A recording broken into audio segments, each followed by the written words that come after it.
नमस्ते, प्रणाम, स्वागत है आप सभी का मेरे चैनल में। आइए बात करते हैं खबर की। खबर यह है कि आज, जी हाँ, आज भोजपुरी में एक नया रिकॉर्ड बनाया गया, नया इतिहास बना जो कि गलत तरीके से बना। उसके बारे में आज हम बात करते हैं। जैसा कि आप जानते हैं कि रसोड़े में कौन था, कोकिलाबेन का ये डायलॉग फेमस हुआ है। उसी के तहत एक भोजपुरी में ट्रेंड चला, जो कि पहले क्या होता था कि कोई गाना अगर कॉपी भी कर रहा है तो अलग डेट में रिलीज करता था, लेकिन आज पूरे जितने 6 गाने हैं, जी हाँ, 6 गाने रिलीज़ किए गए हैं और 6 गाने आज सुबह रिलीज़ किए गए और सबका मैटर एक ही है, बस टाइटल थोड़ा अलग अलग है। और उस टाइटल का नाम है कौन था। किसी ने बना दिया मेला में कौन था, किसी ने बना दिया रसोई में कौन था, किसी ने बना दिया कौन था, किसी ने बनाया, मतलब सिर्फ़ और सिर्फ कौन था, सिर्फ यही चला।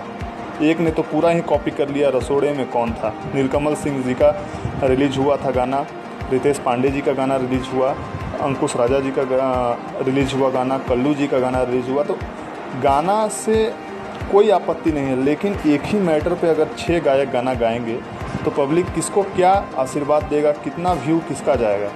तो इसमें व्यू का अगर मैं बात करूं तो रितेश पांडे ने बाजी मार ली है। 5 घंटे में उन्होंने 1 मिलियन व्यूज़ क्रॉस कर ली है और भोजपुरी में इसको लेकर विवाद बढ़ गया है। और आप सोच सकते हैं कि एक ही मैटर पे 6 गाना एक ही साथ रिलीज़ किया गया, एक ही दिन में रिलीज़ किया गया, तो क्या स्थिति बनी होगी।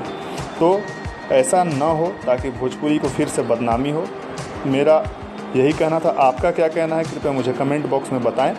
और वीडियो अगर अच्छी लगी तो लाइक करें और अभी तक चैनल को सब्सक्राइब नहीं किए हैं तो कृपया कर लें, ताकि कोई भी न्यूज़ आपसे छूट ना जाए।